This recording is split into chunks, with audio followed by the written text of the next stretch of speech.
Good morning, everyone. I call to order this regular meeting of council for Tuesday, December 3rd, 2024.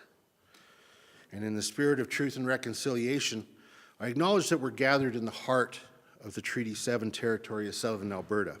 This land is home to the Blackfoot Confederacy, consisting of the Siksika, Kainai, and Piikani First Nations, also the Tsuut'ina First Nation, and our most adjacent Indigenous neighbors, the Stoney Nakoda, comprised of the Bears Paw, Goodstoney, and Chiniki First Nations.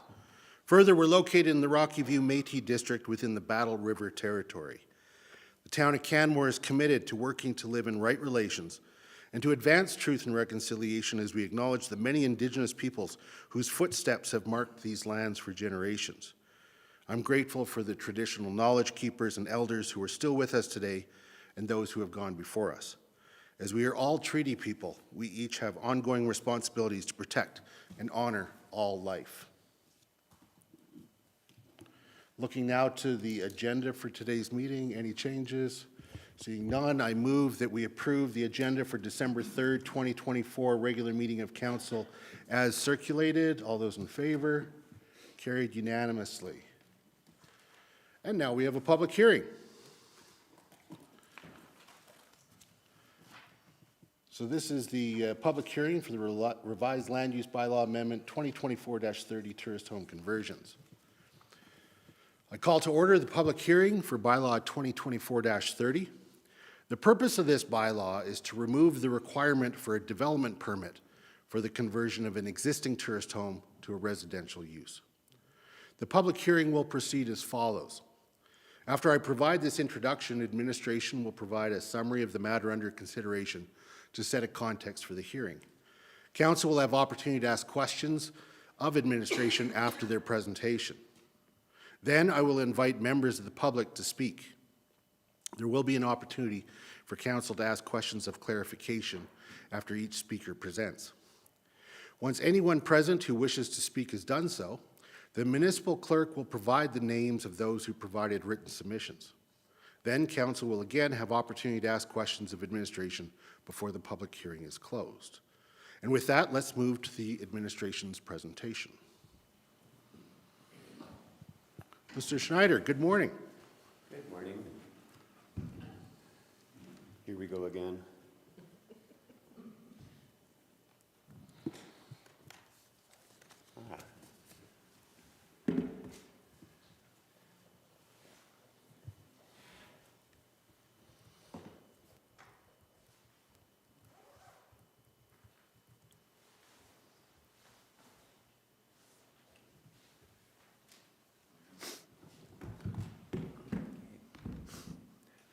Good morning, Mayor, Mr. Mayor, members of council. As you introduced, this is bylaw 2024-30, which deals with tourist home conversions. This amendment is spurring from the recent changes to the property tax structure, which allow for people to opt out of an existing tourist home commercial type land use to revert their property back to a residential designation. The goal of this amendment is really for administrative efficiency.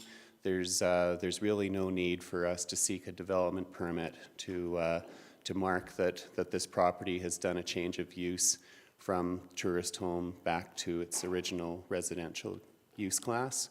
However, if something was ever to go the other way, for example, if someone decided that they wanted to change their mind and reconvert back to a tourist home, that would require a full development permit.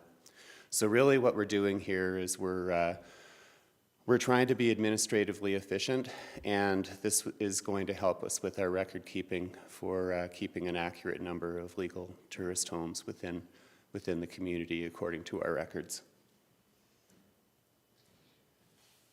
And that's basically the presentation. Recommendation is for the public hearing to proceed, and then following that, second and third reading. Thank you. Thank you, Mr. Schneider. We have a question from Councillor Graham. Thank you, Your Worship. I didn't think you could go back from residential to tourist home. You could potentially if it's a listed use. Right now, nothing has Nothing has been removed from the various districts within the land use bylaw. And basically, if you've decided that you want to reestablish your place as a tourist home, it's like you're starting at go. So it would be a brand new development permit. It would be if the tourist home is a discretionary use within the land use district, it's advertised accordingly and it's dealt with accordingly by staff. So just to follow up on that, Thank you. the intent of the changes that we've made is to limit the growth of tourist homes, allowing any of those that are existing to remain operational, that are legally existing. But once a person has changed their designation, I have the same understanding as that we wouldn't be going back because we're limiting the growth. Okay, I can check with senior management on that. Okay. But today, in any event, Today, in the any topic event, of today's the topic at hand is tourist home to residential. yeah, is going from tourist home to residential and not requiring a development permit for that particular That's correct. conversion. Okay, great. Thank you. Did senior management want to add anything? Go ahead. Yeah, the intent was to take away that opportunity to allow for tourist homes. It's challenging because we have at the same time said we've recently approved area structure plans in the Three Sisters area where tourist homes is a use, so we need to look at how we would handle it there. But for other parts of town, we would have to go back and take a look at removing it as a use, specifically in those districts where we don't want it. Great. Thank you very much for that clarification. Any other questions, Mr. Schneider, at this time? Seeing none, thank you very much. Okay, so this brings us to the public verbal submissions portion of the public hearing. Council would like to hear from everyone who wishes to speak today. In that spirit, we will be enforcing a 5-minute time limit on presentations, not including time for questions from council. We'll be using a countdown timer to help us stay on track. If you plan to speak, you should be aware that you will appear on the live web stream of this hearing and that a recording of this web stream is published online. While you are speaking, we ask that you direct your comments to council and limit your comments to the subject of the public hearing. Now, in that regard, I do want to add particular clarification. The decision about removing the personal use declaration from tourist homeowners has already been made. That is not the subject of today's public hearing. The decision to allow them to convert from tourist home to residential has also already been made. And so that's not the subject of today's public hearing. The topic for today's public hearing is whether or not a development permit should be required if somebody is wanting to change from tourist home to residential use. And so that is what any comments should speak to. We ask that speakers and members of the gallery join council in supporting the rights of everyone to be treated with dignity, fairness, and respect. That includes not responding with either cheering or admonishing, as such will impact the feeling of safety of others who may wish to speak either for or against. As the chair, I will intervene if necessary to uphold these principles. Now I will open the floor to speakers. We do have one registered speaker, so I'll call upon that person first. And then, if anyone present in chambers who wishes to speak, I will give them an opportunity to do so as well. We will rotate between those wishing to speak in favor, opposition, or in a neutral position. So with that, Mr. John Newman has registered to speak, and if you could come forward. Thank you very much for coming here today, sir. Welcome. My name is John Newman. My wife and I have owned a tourist home unit in Canmore since 2004. It's been our primary residence ever since we purchased it. And all this changeover from tourist to residential, and that has been horribly upsetting to us. We feel that we've been betrayed by the town. And now our whole retirement plan is up in the air because we don't know where we're going to get $5,000 extra to pay for property taxes. Sir, thank you for coming today, and I'm sorry about the impact that this has had on you. The originally, when tourist homes were created, they were all taxed at a commercial rate because they're commercial properties, and then the personal use was introduced No, it at wasn't some called, point. excuse me, it wasn't called personal use, it was called primary residence. Yeah. And that Sir, was for the first excuse me, 7 sir. years, and then they changed it. Excuse me, sir. What you're speaking to is actually irrelevant to today's hearing, but I am trying to address your concern. So you do have the opportunity to maintain the residential tax rate by converting to residential use. And if you don't, then you get the benefit of extra value that I understand tourist homes have, but that is the choice you'll make. So it does require a choice, and I know that is hard for some of our owners. I can't advise that 15, last I heard, 15 of the about 65 or 70 that chose the primary residence or personal use declaration, as it's often referred to, have already converted. So that's the choice for you. What about the comment that the first speaker made about being able to switch back? That, Yeah. that option was never mentioned. Yeah, and I don't think that that option is actually is available, because that goes against the spirit of the changes that were made. And so that's not the topic for today, but you can stay tuned on that. Clarity will come out in the coming weeks or months, so that the original intent is that you would not be able to switch it back to tourist home. Okay, thank you. Now looking to see if there's anyone else that would like to speak to the matter at hand today. Just double checking. Okay, we don't see anyone. So now I will call upon the clerk to advise us of the written submissions. Thank you. Yeah, we've received 2 written submissions, one from Liz Oaksey and one from Monica Bast.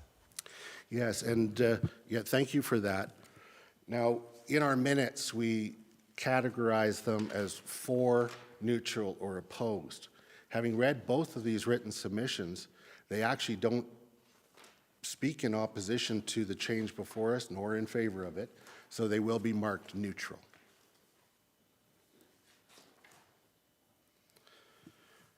Now looking to see if there's any closing comments from administration. Seeing none. Final chance for questions from council. Seeing none. All right, so then I will close the public hearing. And we will take just 5 minutes in case anybody wishes to move and leave, and for us to get our mindset on the next topic at hand. So we'll get going again at 9:20.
Ready to get going?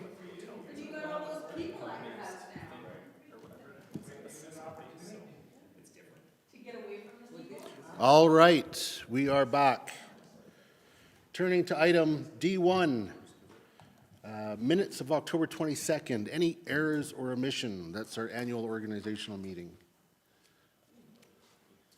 Seeing none, I move approval of the minutes of October 22nd, 2024, annual organizational meeting of council as circulated. All those in favor? Carried unanimously. And now turning to the November 5th regular meeting minutes. Any errors or omissions? Seeing none, I move approval of the minutes of the November 5th, 2024 regular meeting of council as circulated. All those in favor? Carried unanimously. We'll now move to item G1, and this is the revised land use bylaw amendment 2024-30, tourist home conversions that we just had our public hearing on. There won't be a presentation as we just received it. I was advised by Mr. Schneider in confirming what Ms. Smithers had said that, we do this today, but there will be changes in the coming time to remove tourist home from certain zones. They wouldn't be an approved or discretionary use, right? So that's good to have that clarification. So before putting a motion on the floor, are there any questions from council of administration? Seeing none, I will move the council give second reading to revised land use bylaw amendment 2024-30, tourist home conversions. Would anyone like to speak to the motion? Councillor McCallum.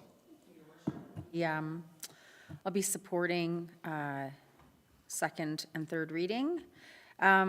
This is a very simple bylaw, and really it is a red tape cutting venture. We're here to not make it difficult for people to convert back to residential should they decide to, and I'm in favor of it. Thank you.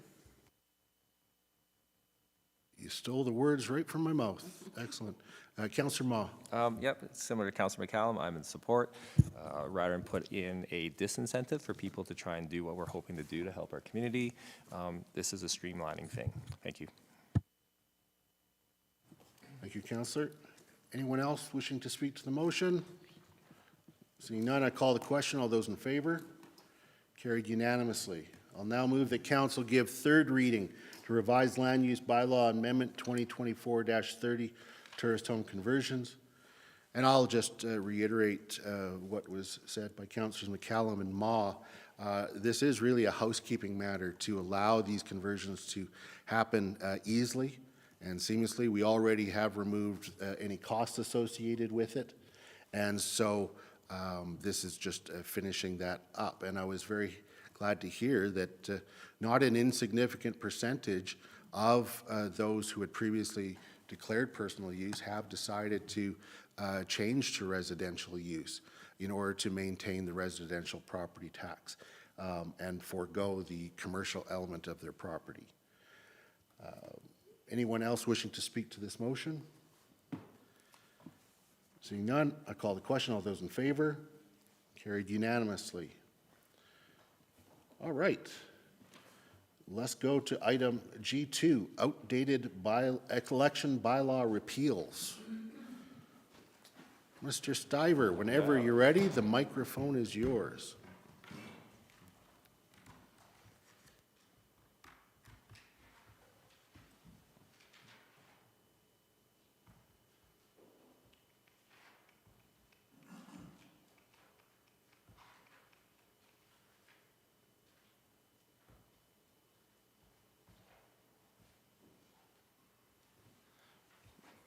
Alrighty. Good morning, Mayor and Council. Long-time listener, first-time caller. It'll be fun. I was going to say, this is your first It is. I know. presentation, It's nice isn't to it? be up here. Yeah. Yeah, Whole new okay. perspective. That's okay. We won't be any There you harder go. on you Yeah, than I'll wait. anyone else. We'll wait for the questions at the end. All right. So we are here to talk about some election bylaw repeals. We're coming towards the 2025 municipal election, and as a result, need to clean things up a little bit. So first bylaw is being repealed today, we're recommending to be appealed, is the establishment of institutional voting stations, Bylaw 29, 2004.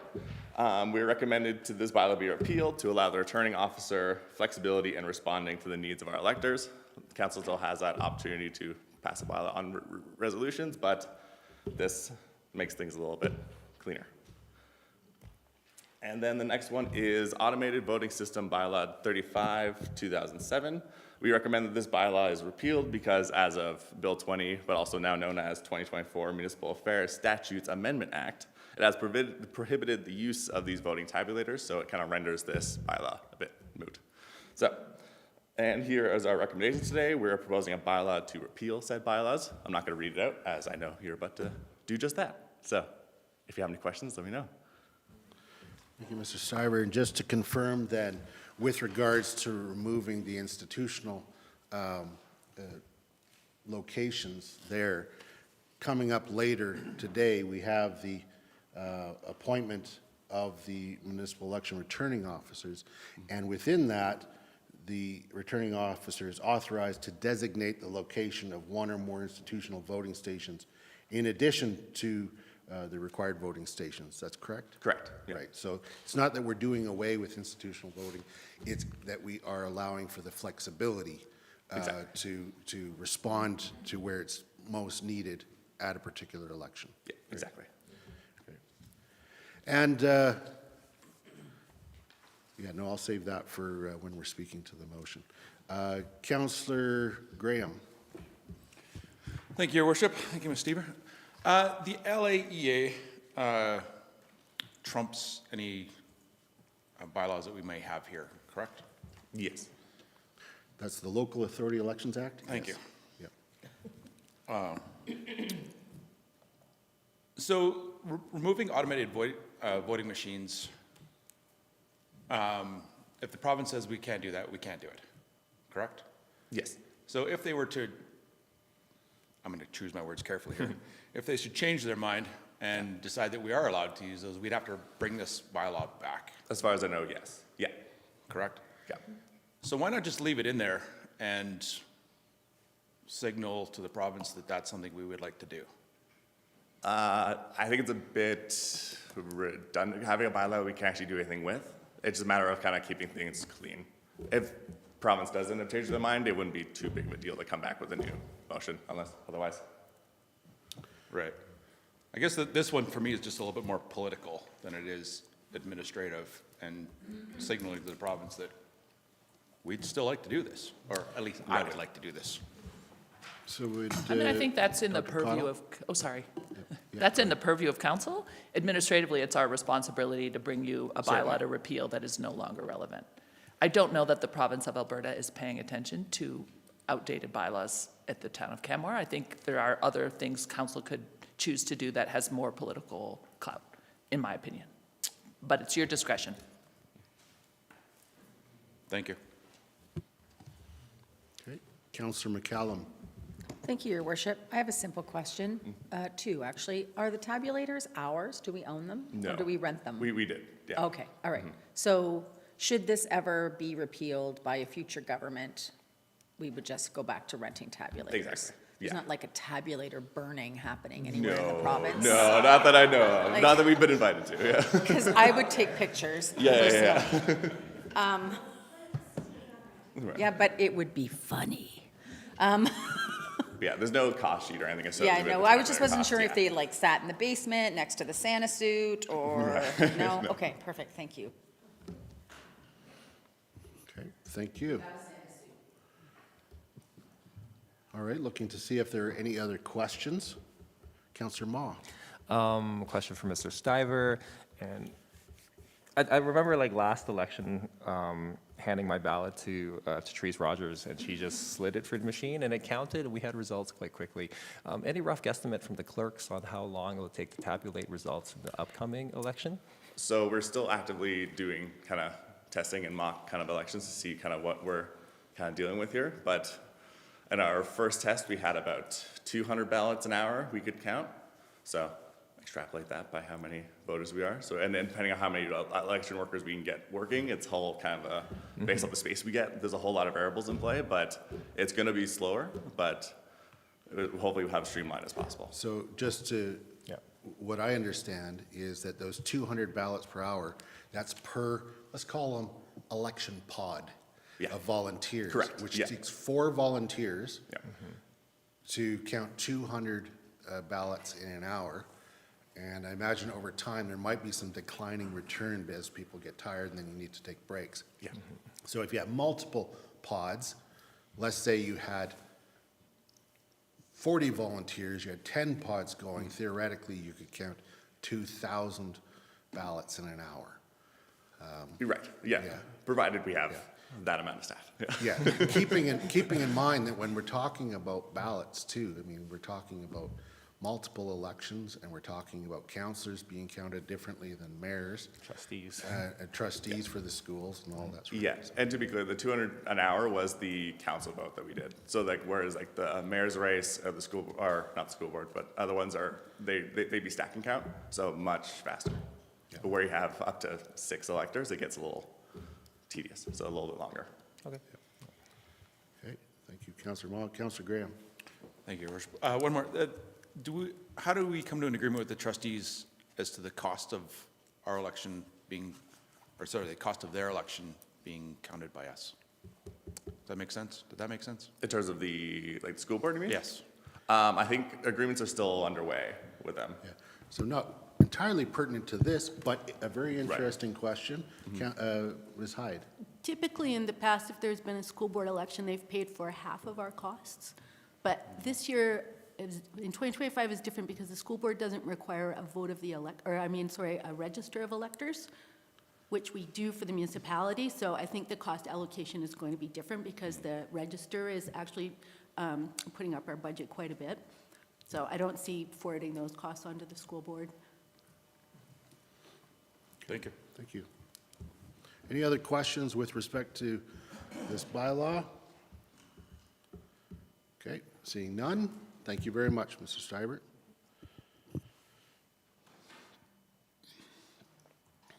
All right, so I will move that council give first reading to election bylaw repealing bylaw 2024-32. Before speaking to the motion, I'm just wondering if Councillor Graham was going to be proposing an amendment to repeal Section 3 of, or to I guess it would just be remove Section 3 of the proposed bylaw? Is that the proper wording, Ms. Hyde? Strike out. Yeah, or strike Yeah, out? strike out. Because if Councillor Graham is concerned about repealing the voting system bylaw, which is the tabulators, it would be accomplished simply by removing that section. Correct. And that, therefore, that bylaw would stay in force, subject to provincial laws, right? Yes. So, Councillor Graham, did I read your mind? Thank you, Your Worship. You certainly did, and I'm sorry for doing this a little bit on the fly. But yes, if I could create an amendment that removed Section 3 from this request. Sure. Do we need a moment to do that? I'm sorry. Yeah. So we'll just take, we won't take a break, but it'll just be, Give it a we'll just second. wait for it to hit the screen.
Thank you very much, Mr. Stivert.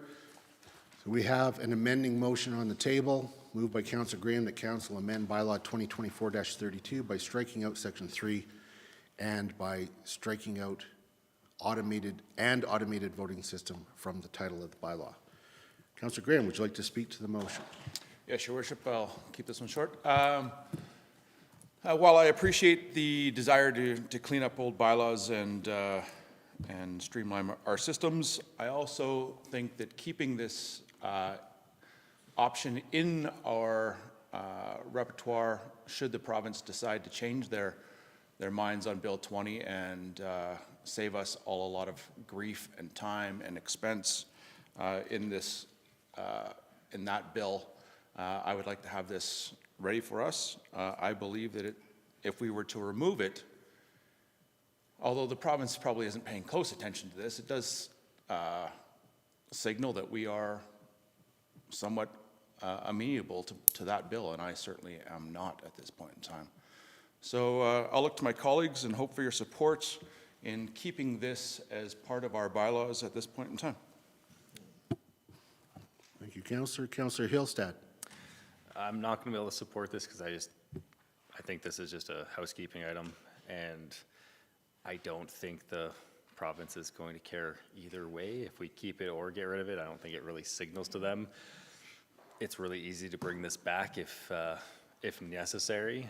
If they do change their mind, I think there's other ways for us to let the province know how we feel on the removal of the automated voting systems. I think this is just basically showing that, yep, we see that you're doing this and we're cleaning up our files as such. So I like where you're going with it. I like the intent of it, but I just don't think it's gonna get us to where we need to go. And I think there's other things we can do to get the province's attention in this regard.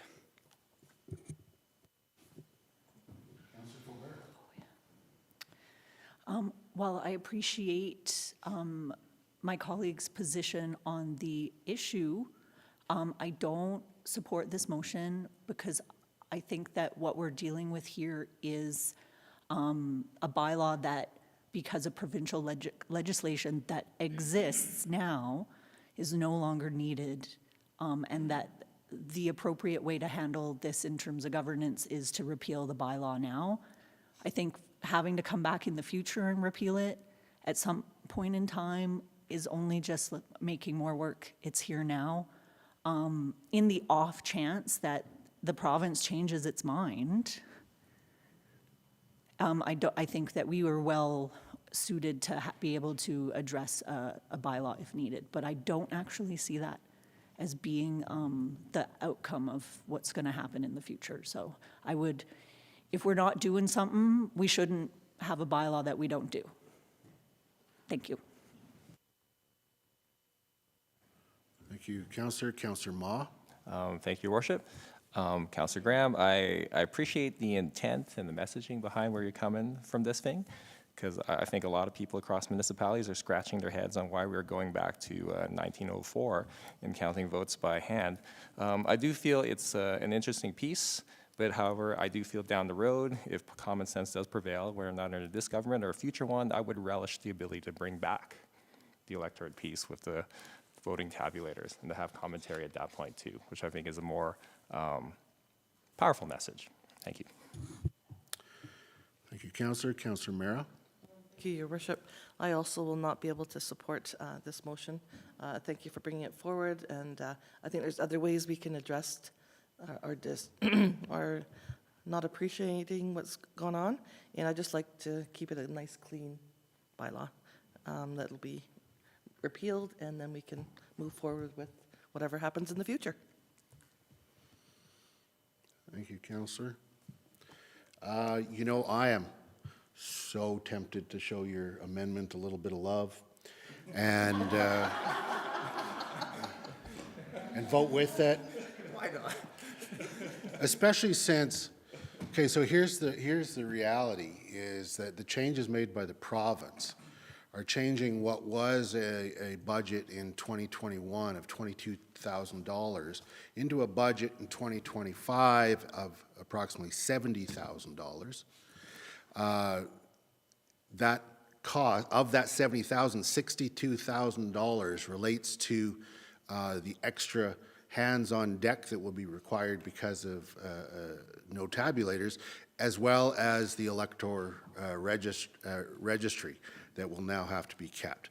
And so I'm loath to, when common sense prevails and we go back to tabulators, to spend any more administrative dollars coming up with a bylaw, as easy as it might be. I am inclined to agree with many of those who've already spoken that it is administratively cleaner to do so. It's also aligned with provincial law, which we have to be aligned with. And so I will vote against this amendment, but I do appreciate it coming forward. Councillor McCallum, would you like to speak to the motion? Sure. I appreciate the spirit in which Councillor Graham has brought this forward. I know that feeling. I think that, unfortunately, a change here at this table on something so small will not send the message that we would like to send, because frankly, they're not listening. So I will not be able to support this, but I agree when hopefully smarter heads prevail. That's not the term. But anyways, and this has changed back. I will come out of retirement to come and celebrate with you. I also would like to point out that, you know, a motion ago, we removed red tape, and now the provincial government is giving us more. And I just find that ironic. Thank you. Thank you. Councillor Graham, to close on the amending motion. Thank you, Your Worship. I appreciate where you're all coming from, and I understand that you know where I'm coming from on this one. I'd just like to note that Councillor Ma is going to vote against me, and I don't understand that.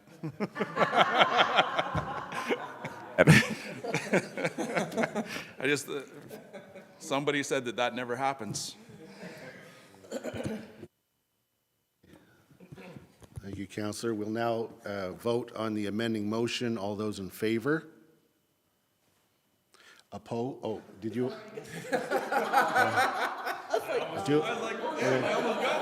All right. I'm taking that as a as a call for a mulligan. So all those in favor? Opposed? The amending motion is defeated with Councillor Graham in support. This returns us to the original motion, which is first readings on the table. I will support this housekeeping in order to better deal with institutional voting and to clean up the or to align our bylaws with the provincial law. However, I will reiterate that I believe that by removing tabulators, our elections are going to take, the results are going to take longer. There is greater opportunity for human error. It's going to be harder to find the volunteers needed in order to move things forward in an expeditious manner. And the costs are quite a bit higher. I mentioned those. We're moving from a budget of $22,000 to a proposed budget of $70,000, of which $62,000 relates to changes that have been recently made. That includes removal of tabulators and having the elector registry. So I'm very disappointed that we have to be dealing with removal of this bylaw, but that is the situation we find ourselves. Would anybody else like to speak to the motion? Seeing none, I call the question. All those in favor? Carried unanimously. I'll now move that council give second reading to election bylaw, repealing bylaw 2024-32. Would anybody like to speak to the motion? Seeing none, I'll call the question. All those in favor? Carried unanimously. I'll now move that council give leave to go to third reading of election bylaw, repealing bylaw 2024-32. All those in favor? Carried unanimously. And now I move that council give third reading to election bylaw, repealing bylaw 2024-32. Would anybody like to speak to the motion?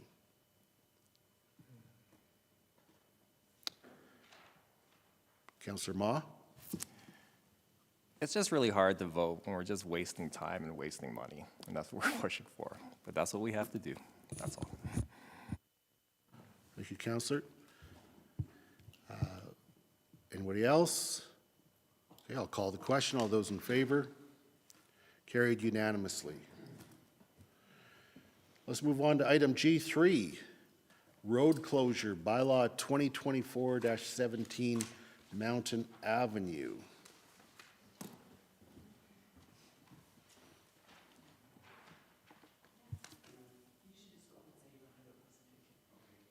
Okay. Yeah.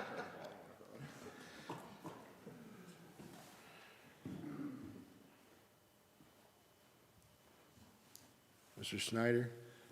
Administration has nothing to add Okay, over so, what was already said previously about this item. very good. So we have the report, thank you very much.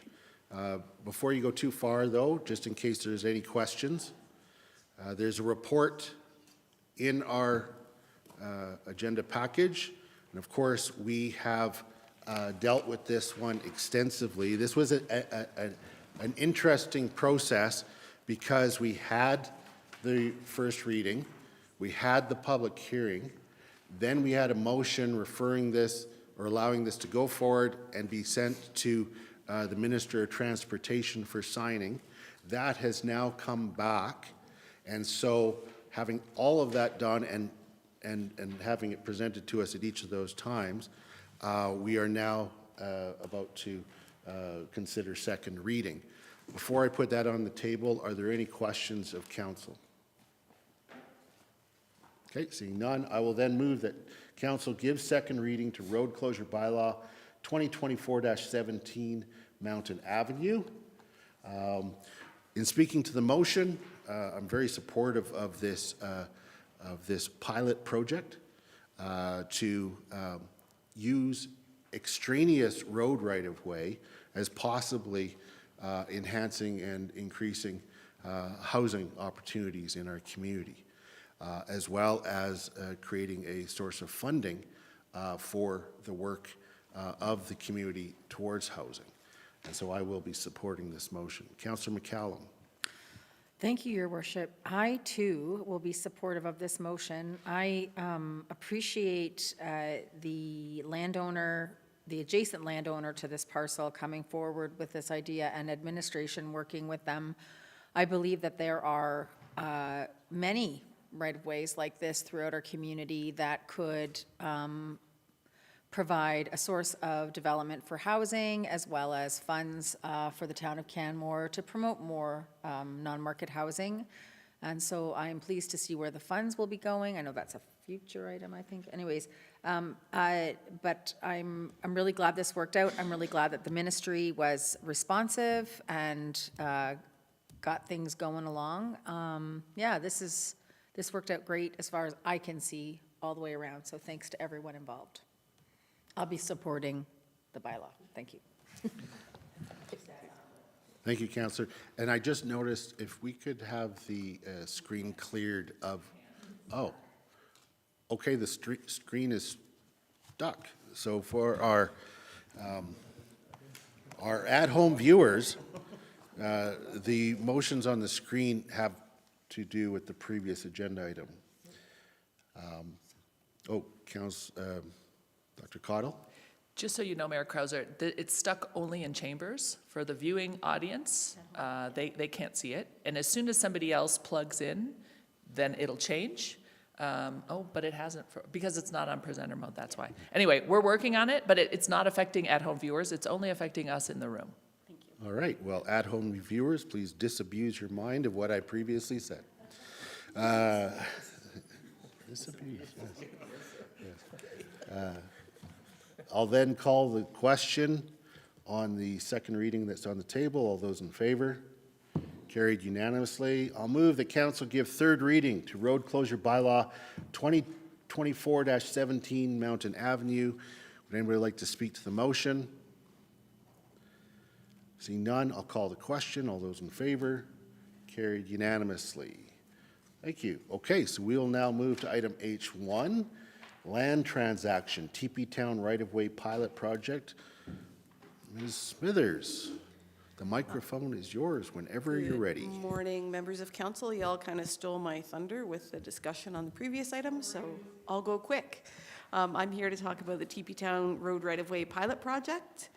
As was discussed earlier this year when we came to council, we have an opportunity to look at doing something different with regard to addressing affordable housing in the community. In working with a developer who is willing to go ahead with us on this pilot project, we looked at selling part of a road closure or a road right-of-way that's an excess road right-of-way. It's in a good location that allows the town to collaborate on this project with the developer, and it achieves both town and CCH objectives regarding the provision of housing. So the site that we're looking at is in Teepee Town on Mountain Avenue. The project involves selling a portion of right-of-way that is about 4 by 59 meters in area. From the town's point of view, it's unused or excess land that we are likely to never use for the purpose of a road or a pathway. For the developer, it gives them the opportunity to create more units on an irregularly shaped parcel. And for CCH, in accordance with the recommendation for administration, it provides a development funding opportunity to help offset some of the costs of the work that they are doing in the Palliser area. So working with the developer, we agreed on a purchase price of $480,000. That is conditional on the sale of the land would be conditional on council authorization, on the approval of the road closure, which just happened, and on eventually the approval of a development permit. And I included a copy of the draft term sheet in the council report, with the council report, so you could have an idea of that. So in closing then, the recommendation in front of you today is that council approve the sale of the parcel of land created by road closure bylaw 24-17 to Renew Construction Limited, 2361524 Alberta Limited, FGH Capital Investing Limited, Fiana Capital Management Group Limited, and 145 Investments Limited. They're kind of a consortium, for the amount of $480,000, and further that council direct the proceeds of the above referenced sale to Canmore Community Housing for the purpose of advancing their Palliser Lands development portfolio. With that, I'm happy to answer any questions you might have. Thank you, Ms. Smithers. Looking to council to see if there are any questions.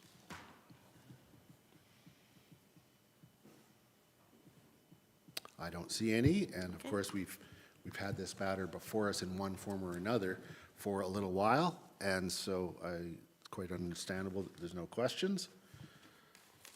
So with that then, I'll move the council approve the sale of parcel of land created by road closure bylaw 2024-17 to Renew Construction Limited, 2361524 Alberta Limited, FGH Capital Investing Limited, Fiana Capital Management Group Limited, and 145 Investments Limited for the amount of $480,000. In speaking to the motion, I support this. As I said previously, it's an innovative way to get the most out of pieces of land that would otherwise not be used in order to enhance housing, both on the site itself as well as through the use of the proceeds by Canmore Community Housing.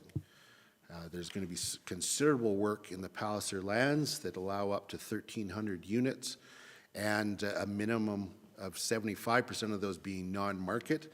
And so all the funding that we can get towards that project, the better it will be, and the faster the units will come on board.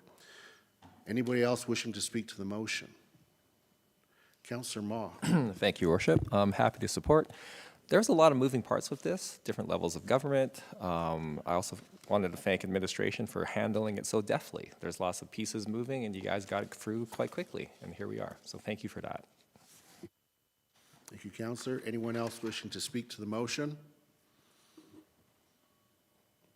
Seeing none, I'll call the question, and all those in favor. Carried unanimously. And now I'll move that council direct the proceeds of the above referenced sale to Canmore Community Housing for the purpose of advancing their Palliser Lands development portfolio. Would anybody like to speak to the motion? Seeing none, I'll call the question. All those in favor? Carried unanimously. Okay. Let's see, how are we doing time-wise? We're going to do one more, and then we're going to take a break. So we'll move to item H2. 2025 Municipal Election Returning Officer Appointment. I believe we now have a repeat caller. I'm here to stay now. Yeah. Boy, it's, once you get a taste of presenting to council, you just keep on coming back.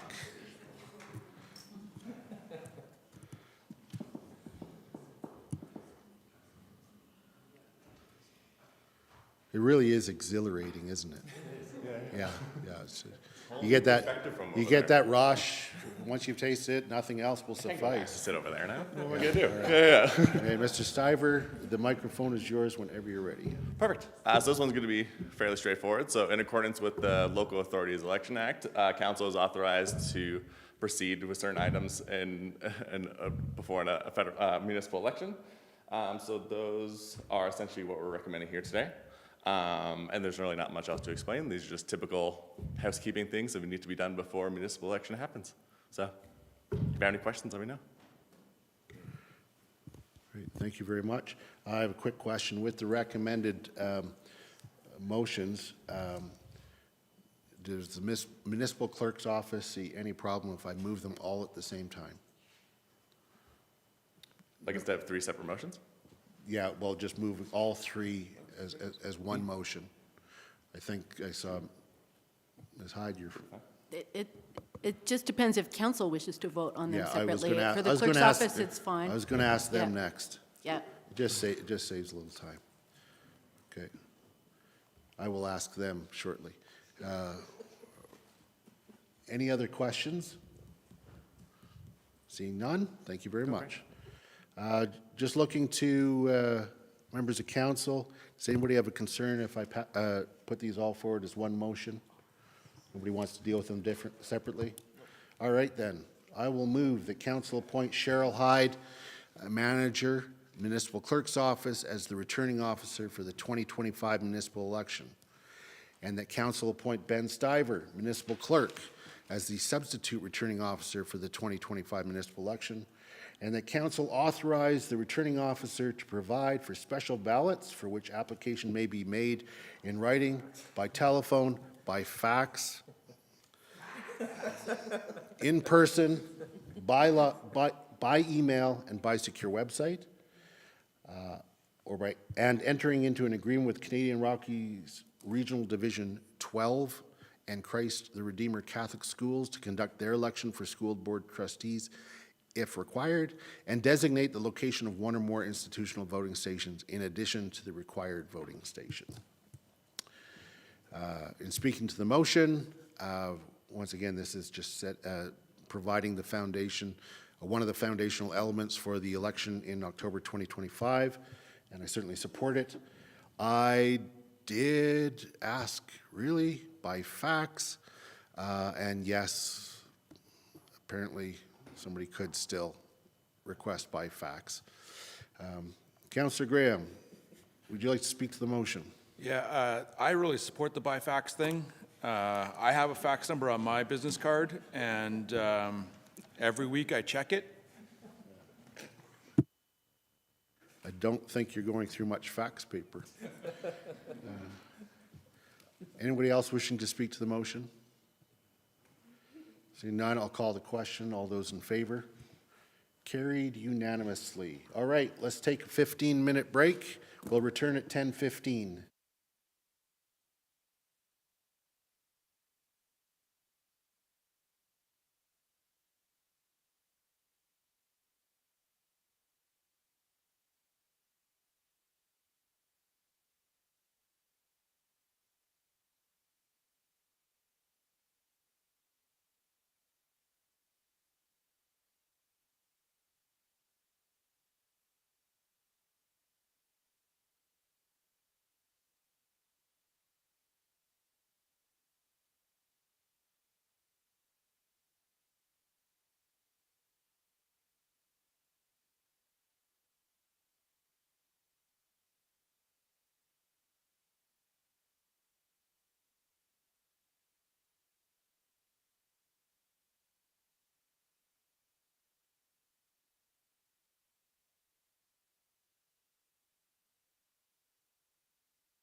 Okay, we're back.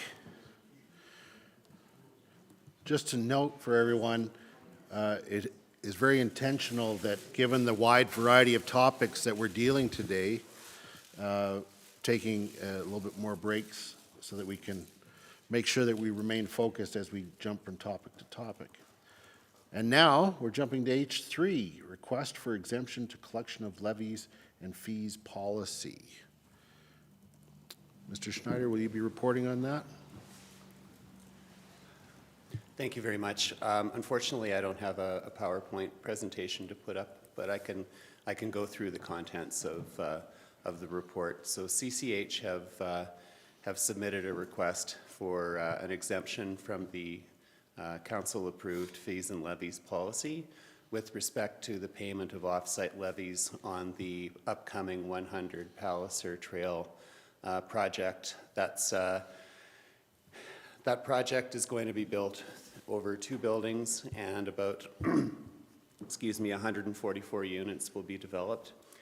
It's going to be built in a single phase, and what CCH is requesting is that we defer the collection of off-site levy payments to the occupancy permit stage, which is something that once they get their tenants lined up and ready to move in, and they've got all their payments and everything else in place, that then they would forward a schedule of payments to us. So the way that the fees and levies bylaw sets out for normal development is that it allows for installments to be paid, but that's at the signing of a development agreement. So typically, when a development agreement is signed, a developer has the option of either paying everything up front for off-site levies, or they can go 25% at signing, 50% on the first anniversary, and 25% on the second anniversary, or at the occupancy permit point, whichever comes first. What CCH are requesting is that instead of doing the payment up front of 25% at the signing of the development agreement, that 25% would be paid at occupancy permit for the 2 buildings.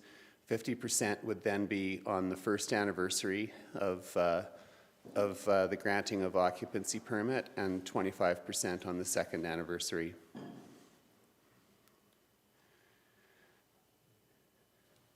Okay, thank you very much.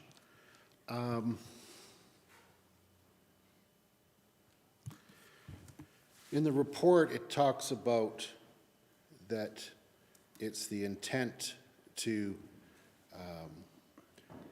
bring back a rescission of the payment of levies and fees policy in the coming year and replacing it with a corporate directive. I was wondering if either you or Ms. Smithers could speak to how that will change the process. It will basically give senior administration more flexibility in determining these requests and determining if they're, in determining their viability, and if we can afford to extend that kind of flexibility. The other thing that we're going to be looking at with the creation of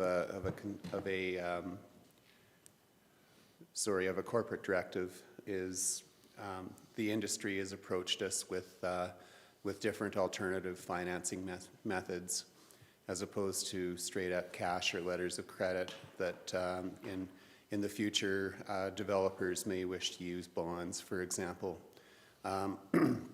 We're going to explore that through the development of the new corporate directive, but it's something that the existing policy is very cut and dry as to what's allowed and what isn't. What's the difference? I'm very familiar with policy. What's the difference when it's a corporate directive? Is that something that's approved by council? Ms. Smithers? Yes, thank you. A corporate directive is really administrative policy that just provides some guidelines around how we execute the regulatory framework that we work within. So in this case, for example, The collection of offsite levies is really regulated through the Municipal Government Act, and a corporate directive would provide some consistency with how administration administers what's in the regulation with regard to collection and fees and levies, and also the offsite levy bylaw that is approved by council itself. Essentially, as Mr. Schneider said, the current policy is kind of a one-size-fits-all option, or one-size-fits-all approach, and what we're finding is with the variety and complexity of development permits and subdivision permits applications that are coming forward, we really want to have more flexibility and options to be able to collect those offsite levies, while still working within council's approved offsite levy bylaw and the MGA.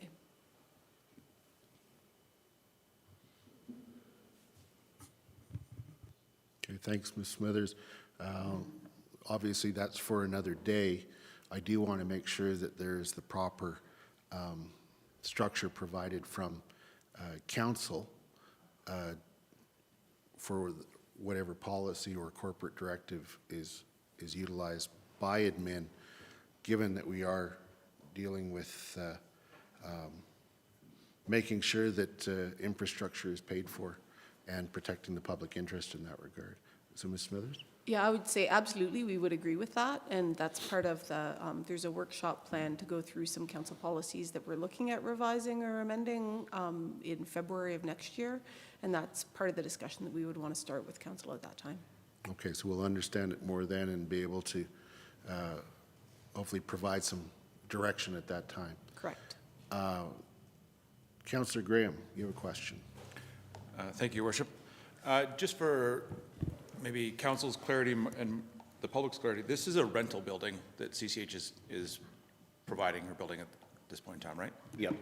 So they're not going to like go and sell these units No, and they're not. recoup those costs to pay their offsite levies, No. which would typically happen in one of those models, okay?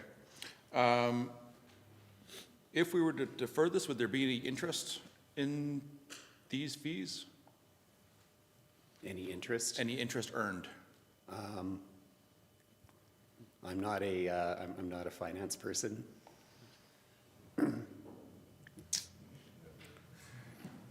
Ms. Smithers? I don't believe there would be, because this is really just changing the collection schedule. Okay, thank you.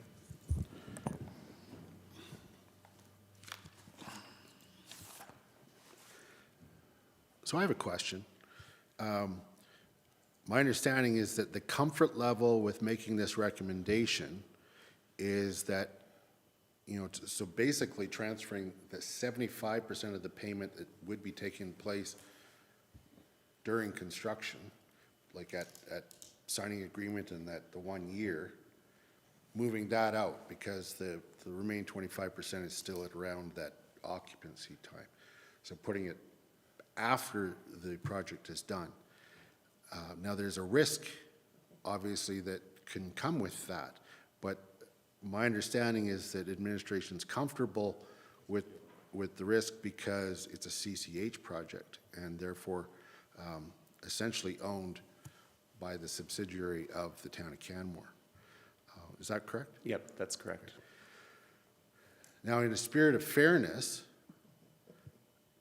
for other residential projects, I mean, certainly this council has supported flexibility in offset levies, and we've actually encouraged looking at the way that things could change going forward to better facilitate projects happening, but while still protecting the public interest.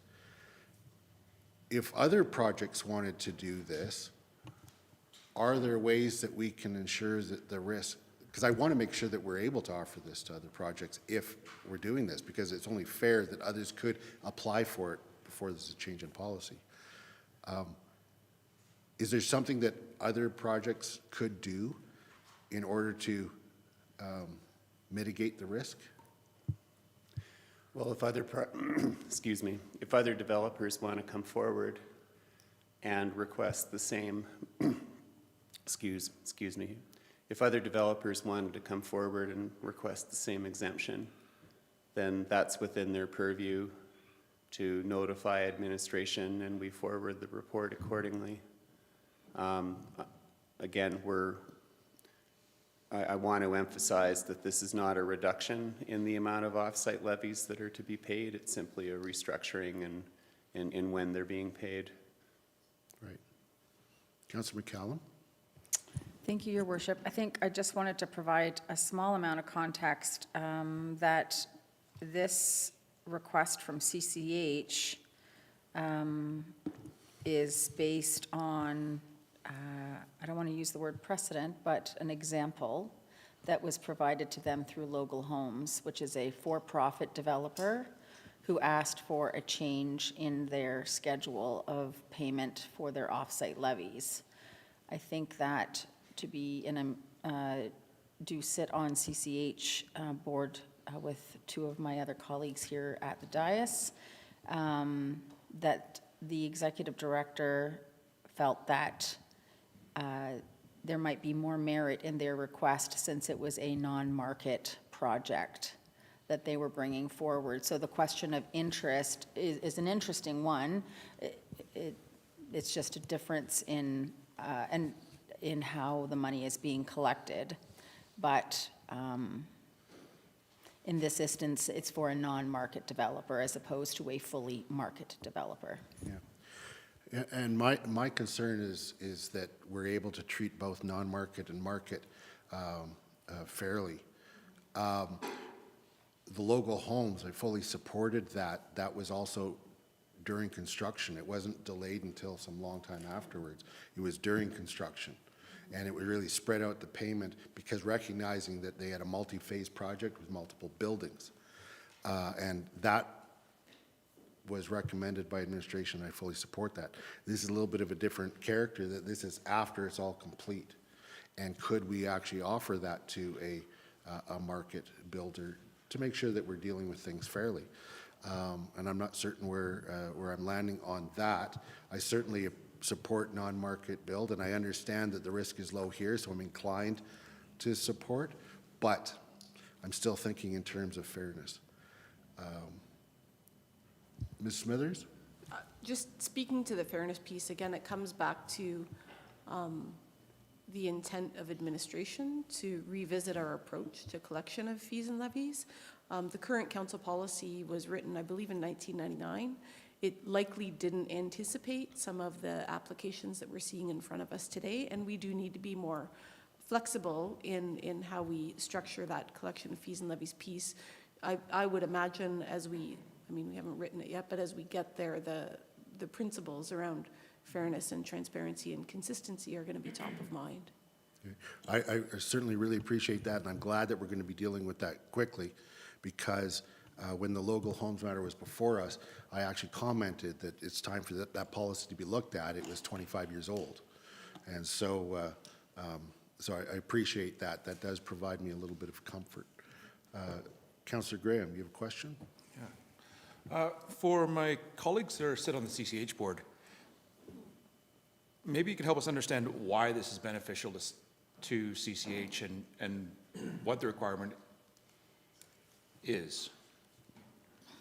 All right, so opening it up to, there's Councillor Ma coming forward. Thank you, Councillor Graham. Pretty much this is a heavy lift for the project on 100 Palliser Lane. There's a complicated funding stack they're trying to get together to get it through. I think later on when we see capital projects at finance time, we'll be seeing some asks to help that project initiate. And I think they're just looking at all sorts of ways that they can make it a little bit easier to get the thing off the ground. And so if they could do a little bit of deferral on this new schedule for offsite levies, that would be very helpful. Thanks. Does this have impacts on cash flow and financing, essentially? Yeah. Yeah. Thank you. Okay, any other questions? Okay, I will, thank you very much. Thank you. Appreciate that, Mr. Schneider. All right, so I will then move the council grant an exemption from policy PD-001, collection of levies and fees policy, for Canmore Community Housing Corporation to pay off-site levies related to their Palliser development on a phased basis. And I'm going to add, as set out in the administrative report. Okay.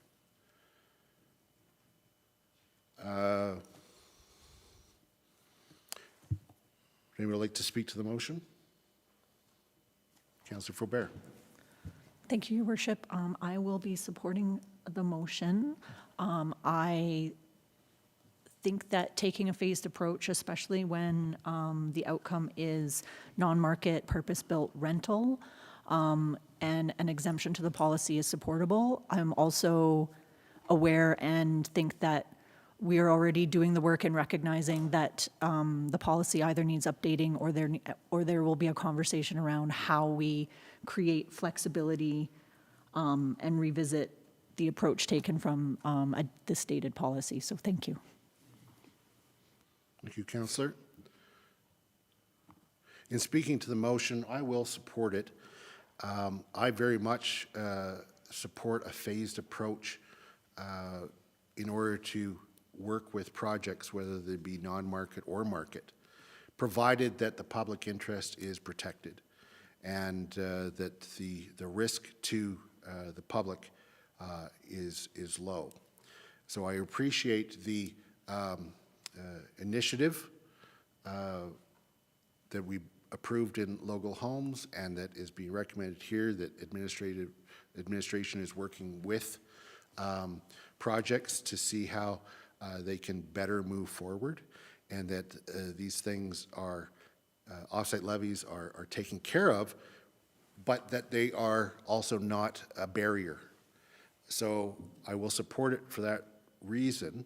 I'll also take comfort in that we're going to deal with this early in 2025, because I want to make sure that we actually are doing this as a matter of policy to work with projects to make them work, and coming up with ways that can work for the project but also protect the public interest.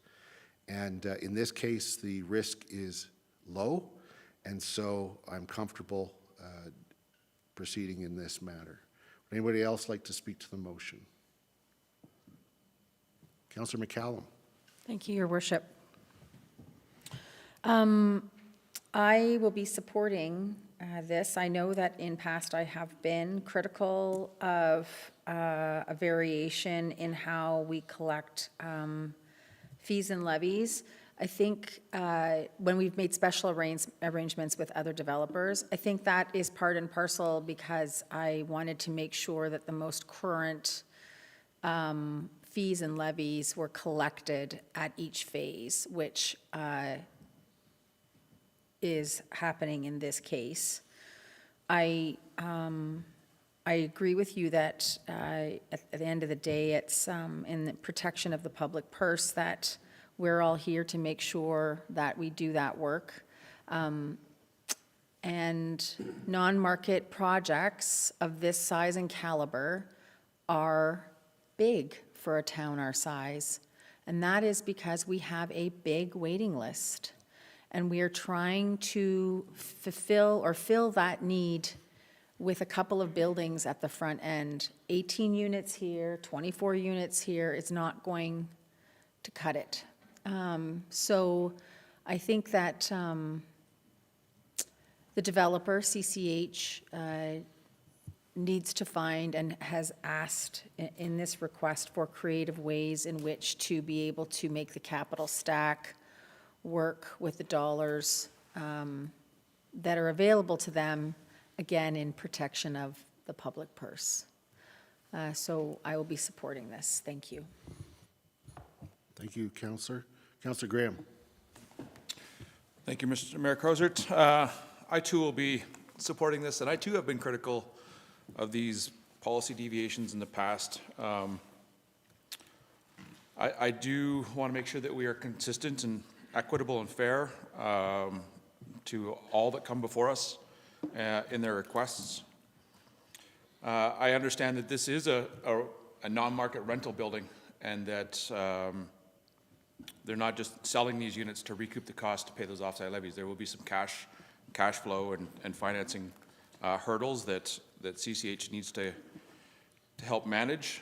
I too am comforted in that we're protecting the public interests through this project, and that we're responsible with those tax dollars. And also that we are going to look at this hopefully early in 2025, it just says 2025 there, but, and that we can readdress the current market and the current market conditions and help manage those challenges. So thank you. Thank you. Councillor Ma. Thank you, Your Worship. I will be voting in support of this. I was just in communication with my colleague, Councillor Hillstad here, and our wait list for CCH is growing on the daily. Currently, I think snapshot in time, we have 211 people on the rental list. This project will create 144 units. Obviously, these projects don't happen overnight. They'll take a little while for this thing to launch and have occupancy, so the list will be even bigger by then. But getting 144 units on a project of this size and scope, with the fundings we have, anything we can do to help, such as this off-site levy deferment schedule, would go a long, long way. So thank you. Thank you. Councillor Mera. Thank you, Your Worship. I too will be in support of this. This could be one of the obstacles that either prevent or prolong development that we definitely need in below-market rental. And for that reason, I will support this. And when we look forward in 2025, we can look at the fairness and how long we can put out or not put out when the fees will be due, and keeping in mind protecting the public from anything going wrong. Thank you, Councillor. Councillor Hillstad. I will also be supporting this. Again, I think creative solutions are always an important thing to be looking to, and again, we've had the previous exemption, and now we have this one today. And again, two different type of builds. So again, we don't have a big sample size of options of how we can go forward in the future. So again, I'm looking forward to that work that will be coming to us. Again, this will hopefully help get this project off the ground and get more rental units into our community. So I will support it. Thank you, Councillor. I'll then call the question. All those in favor? Carried unanimously. Thank you. We'll move to item H4, wastewater treatment plant, odor control construction, CAP number 7370, scope change and funding increase.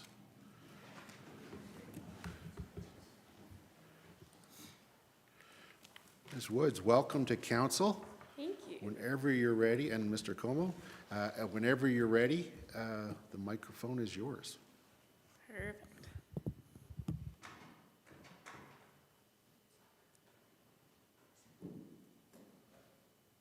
All right. Good morning, Mayor and Council. My name is Shannon Woods, and I'm the Water Resource Engineer under Andreas.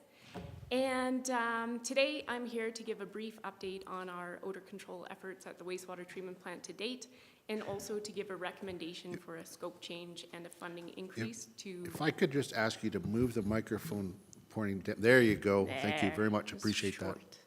All right. So looking for approval to have a scope change and ask for additional funding to progress to phase 2 of odor control at the wastewater treatment plant. And as I'm going, please feel free to ask any questions. So a roadmap of what we're going to be looking at today is a refresher on the odor issues that we have at the wastewater treatment plant, an update on phase 1, our proposed phase 2, and then looking at what might be next in the future. So in 2023, we commissioned an odor study at the wastewater treatment plant, and part of this study was to identify the largest producers of odor at the wastewater treatment plant. So from the front of the plant to the back, we first have the influent wet well and headworks, which contributes approximately 96% of the H2S emissions on site. The next major contributor are the digesters, which contribute approximately 10% of the odor emissions on site, followed by the dewatering and solids handling building, which contributes about 60% of odor emissions. So part of the study was to do some modeling. So first they came out on site, collected some odor samples, evaluated the odor samples via panelists, doing a sniff test. This was combined with meteorological and terrain data to then create a dispersion model to look at where's the stink going in town and how concentrated is it. So on the right-hand side of the screen, the The white blob in the middle is the extent of the wastewater treatment plant lease boundary. And this is our kind of control area of where we're going to have our target concentrations. So in the average summer, we have odor concentrations above what we would be targeting. So in the study, although there are no Alberta ambient air quality objectives for odor, a nearby composting facility in Calgary uses a treatment limit of 7 odor units per meter cubed, and so the yellow circle here is where we're at 7. So we're far above that at the extent of the lease boundary. For the H2S emissions, a similar process was conducted. Although you can directly measure H2S, it's not a subjective sniff test, you can actually measure it. So the average summer concentration at the lease boundary was 14 parts per billion, and there is an Alberta ambient air quality objective of 4 parts per billion. So that is the dark blue circle there that the arrow is pointing towards. So we are exceeding that regulatory limit. The peak concentration does have a limit as well. We were at 100 parts per billion at the lease edge, and the regulatory objective is 14 parts per billion. There's also an occupational health and safety limit of 10 parts per million where workers are exposed. So this would be in the wet well itself, and we are above that. And so that is why, okay, we also have the 14 parts per billion kind of extent there. We are well above that at our lease limit.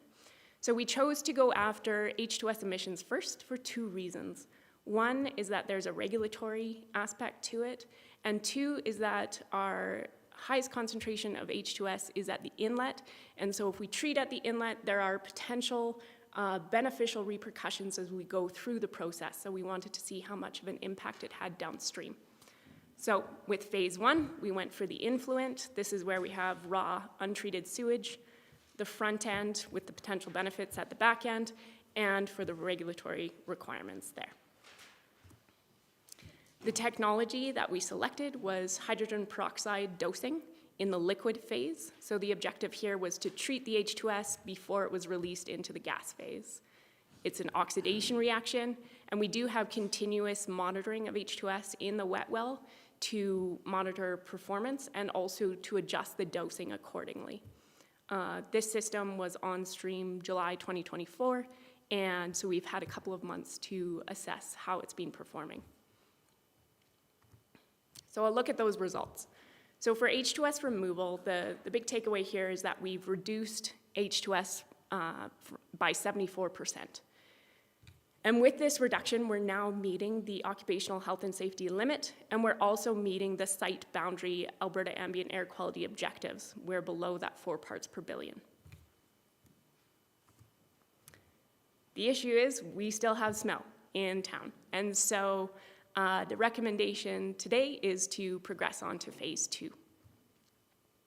So the location of phase 2, again, is at the back end of the wastewater treatment plant. Here we're dealing with highly concentrated solids with high odor emissions. That's 62% of the total coming from the lease.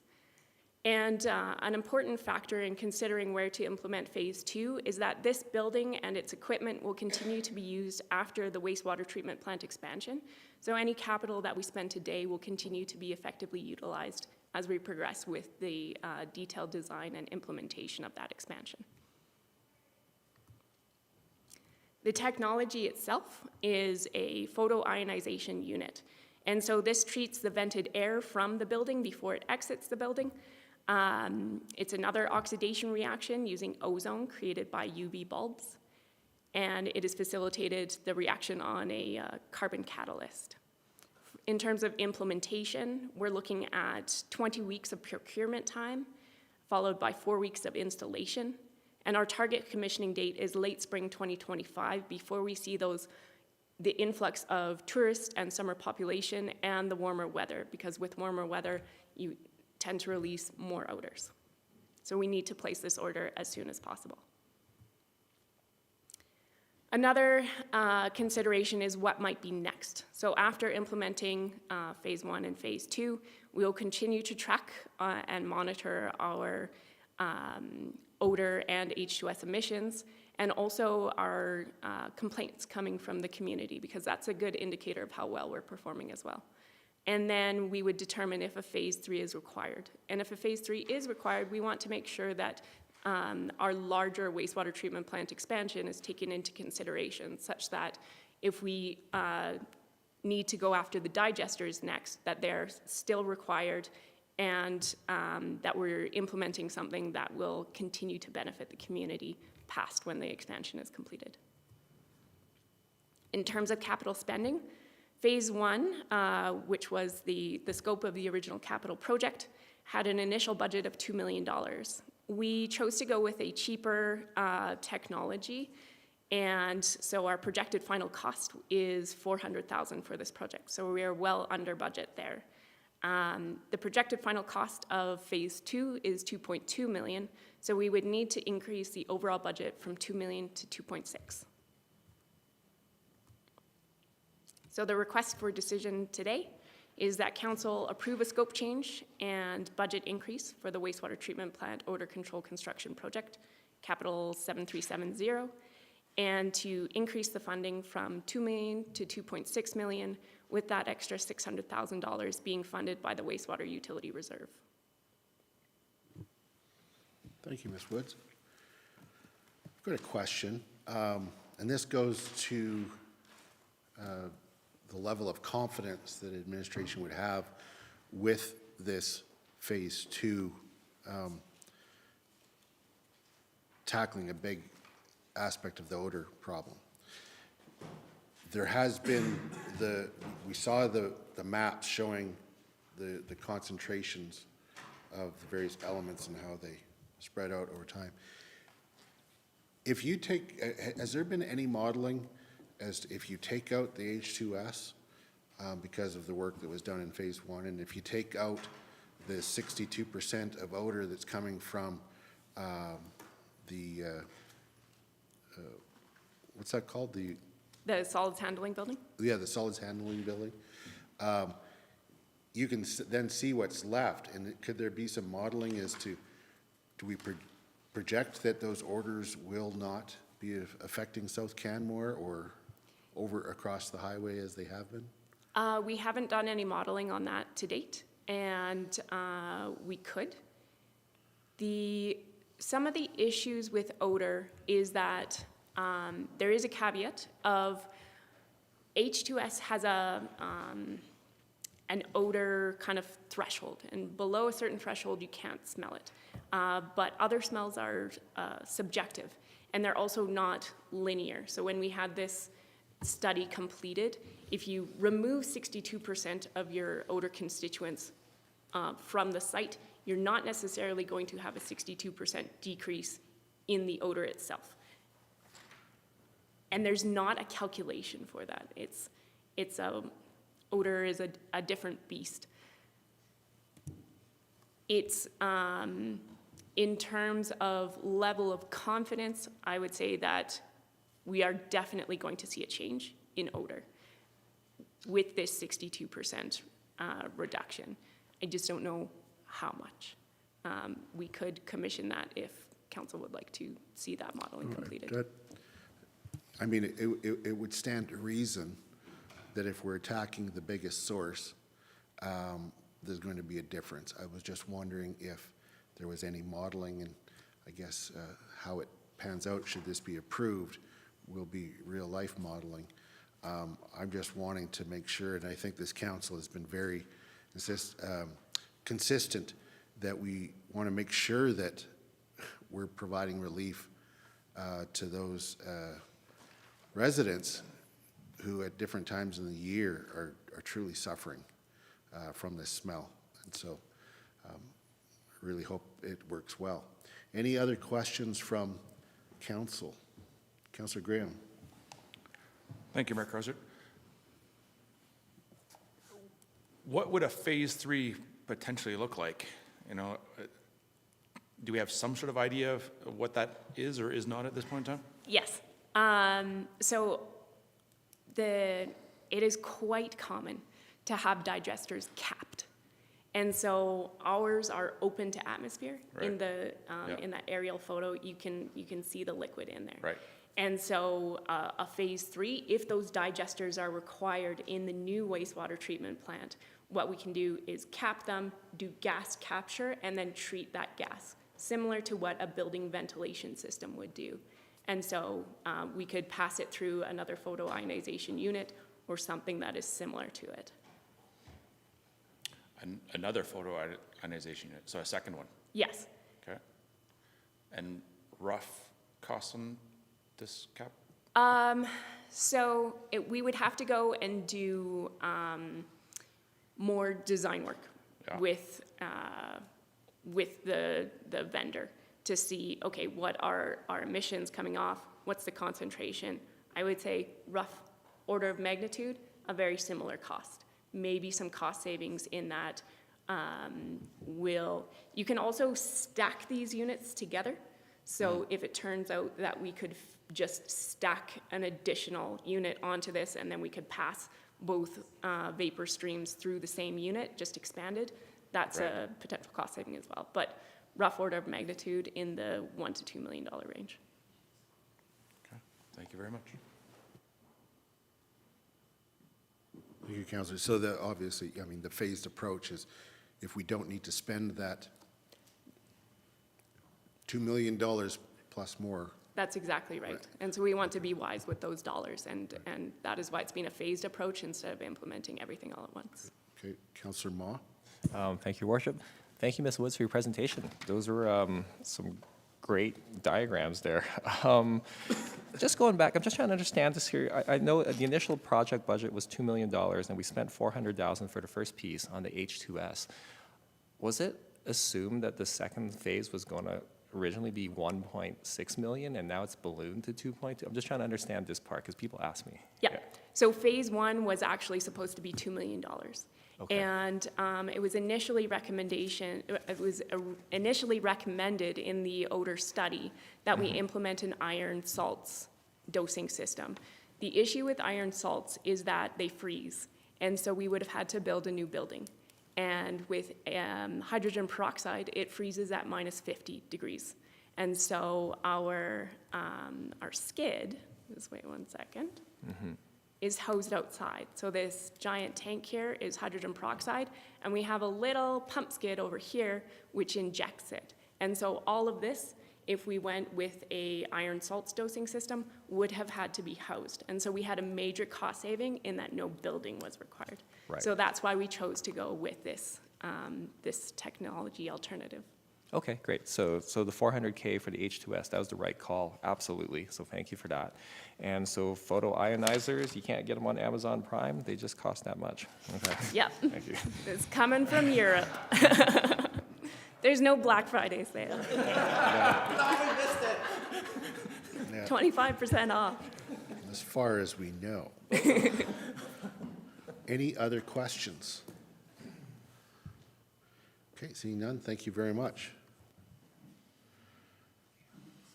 I will then move the council approve a scope change and a budget increase for the wastewater treatment plant odor control construction. That's CAP number 7370 from $2 million to $2.6 million with the $600,000 increase funded from the wastewater utility reserve. I will support this this request. Given what we just heard, at this point, we were actually anticipating that $2 million would have been spent. And so the 2.2 would have come to us at this point instead of 600,000. And so we are ahead of where we could have reasonably expected that we would be when we approved phase 1. So that makes it for an easy yes from my perspective. And really, the commitment has remained the same since we brought this up in 2022 and moving this project forward, just trying to do as best we can to eliminate that odor from people's lives at certain times, particularly in the summer. Anybody else like to speak to the motion?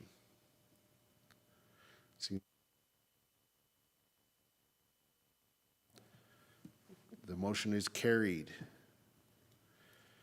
Okay, unanimously. We will now move to item H5. This is the Local Growth and Sustainability Grant Council Resolution. Mr. Asarte, welcome to Council. And as soon as you're all ready to go, the microphone's yours.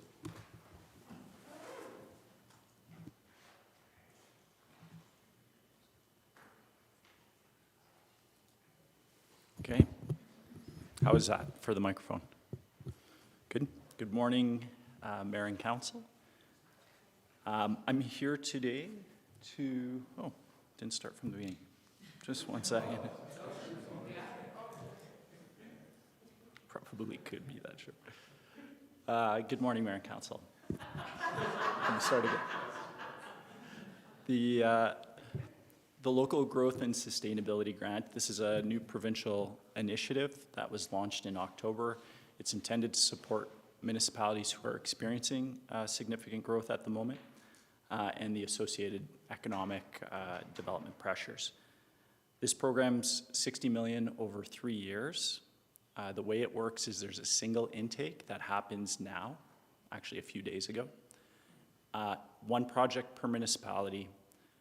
They will do a competitive evaluation, determine the projects that are awarded, and then there will be even allotment of money in each of the next 3 years for the successful projects. So, for example, we applied for several million. It would be $1 million per year for the next 3 years. The presentation today is going to include 2 recommendations, one which will satisfy our grant application requirements to have a resolution of council, and the other is to enable us to advance the work. One of the important aspects of this grant is that you come with a shovel-ready project for which construction can start by September 30th of next year. We have that shovel-ready project. However, providing design funding at this point allows us to take the work we've done to date and continue to advance it as we wait for an approval to come.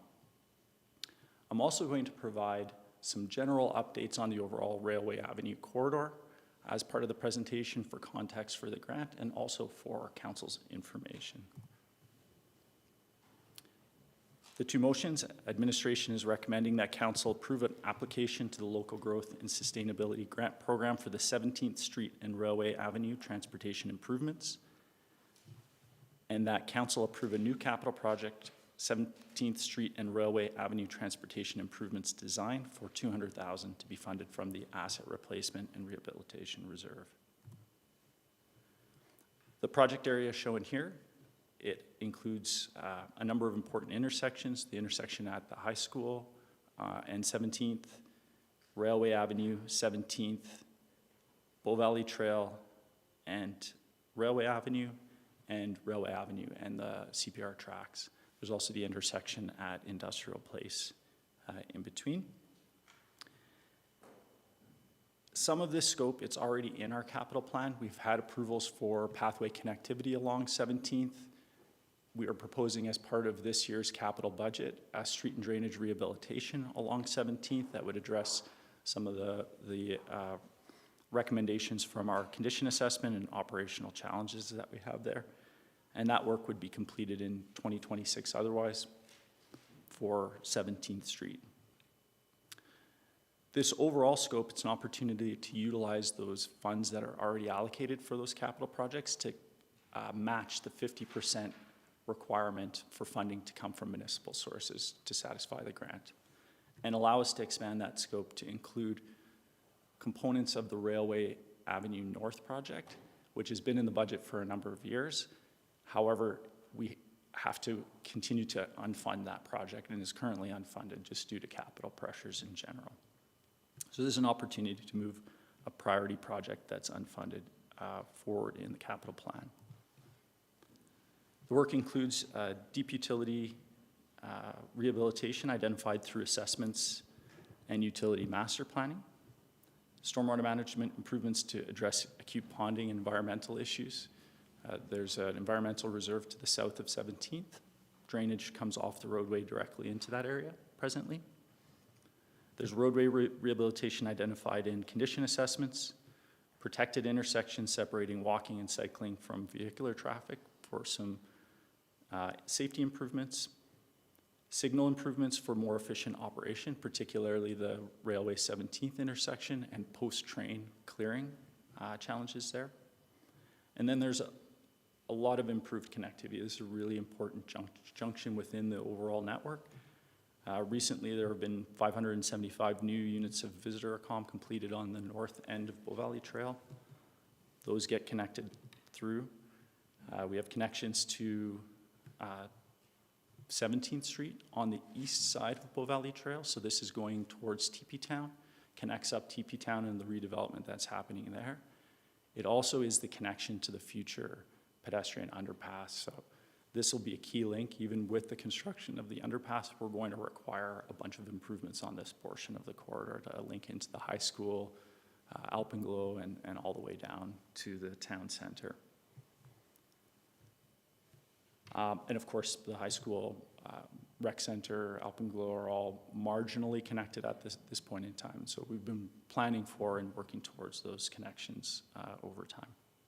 So a lot of development in the area that's happening, important connections, all get kind of grouped into one larger project. Some context, in 2019, the Railway Avenue Design Concept Brief was approved by Council for planning purposes. It outlined improvements along the full corridor. At the time, we envisioned 3 phases of construction, a south project followed by central, and then a north project. And then through detailed design and capital planning and looking at the construction impacts, there's been further division to include 2 central projects, the current railway to Main and a future railway to 10th Street. In 2020, work began on the first of the phases. We completed the TIP 20 project in the south end. Focus then moved to Bow Valley Trail and work that completed there, or is in the process of being completed there. Currently, design is complete for Railway Avenue Central. It's ready for procurement. And with successful procurement and a strong delivery plan, we see a 2025 construction, and I'll speak to that in a bit more detail in the next few slides. The grant presents an opportunity to advance the north end, and then we'll be left with a central portion of the project, which will be looked at outside of the current 6-year capital plan. So on the Railway Ave Central portion, this is a slide from March presentation this year. We have water main lining, sewer main lining. Originally, the water was going to be a trenched project, dig up the road, replace the water main, looking at a lining approach. Stormwater improvements, road rehab, intersection improvements. We've seen this before.